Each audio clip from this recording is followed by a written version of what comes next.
Il était une fois un petit sapin qui habitait une immense forêt parmi ses frères et sœurs qui étaient tous plus grands que lui. Il les regardait. Oh, quand je serai grand comme eux. Seulement ça prend du temps pour un sapin de devenir un grand sapin. Et le petit sapin était un peu impatient.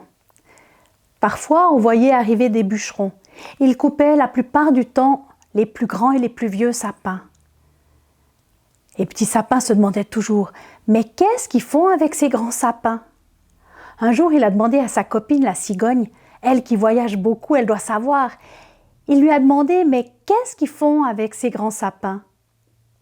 Et elle lui a tout expliqué. Elle lui a dit « Tu sais, il n'y a pas longtemps, j'étais en Égypte, là-bas sur la mer.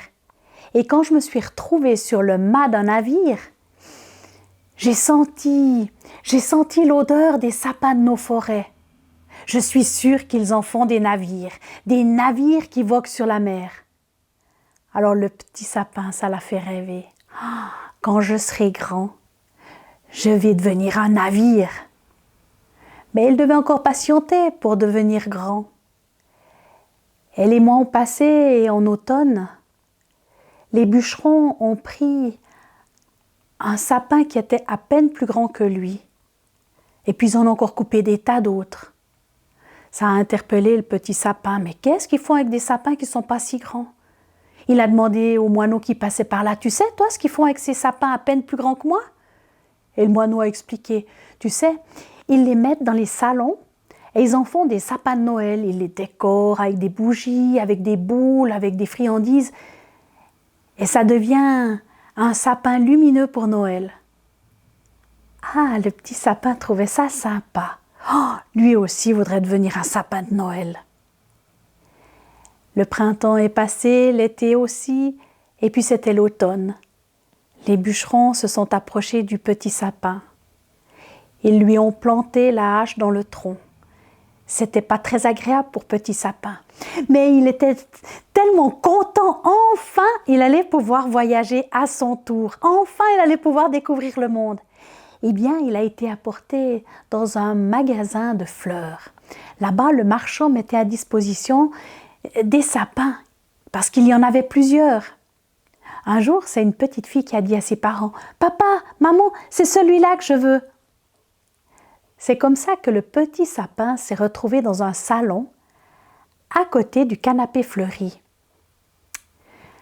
Il avait été mis dans un pot rempli de sable et pendant l'après-midi, les enfants l'avaient décoré avec des rubans, des boules, des guirlandes, des bougies, des friandises, des chocolats. Et tout l'après-midi, les enfants étaient tellement excités autour de lui. Il était tellement heureux, Petit Sapin, de faire tant de bonheur. Les enfants faisaient des rondes autour de lui. Et le soir, quand les 12 coups ont sonné au clocher de l'église, les enfants se sont précipités sur lui, lui ont enlevé toutes les friandises. Il en a même perdu des aiguilles. Et puis après, les enfants se sont précipités vers les cadeaux qu'il avait à son pied. Et plus personne ne l'a regardé. Le lendemain, on a mis le petit sapin dans la cour. Il était tout seul, triste. Il a repensé à sa forêt, sa famille, ses frères et sœurs qui étaient beaucoup plus grands que lui.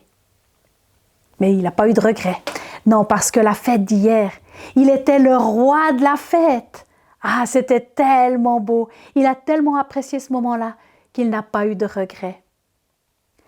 On l'a encore laissé quelques semaines dans la cour jusqu'à ce qu'il soit bien sec.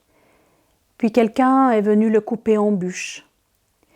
Il a été mis dans la cheminée au milieu du salon et il a encore pu réchauffer la maison un jour de pluie.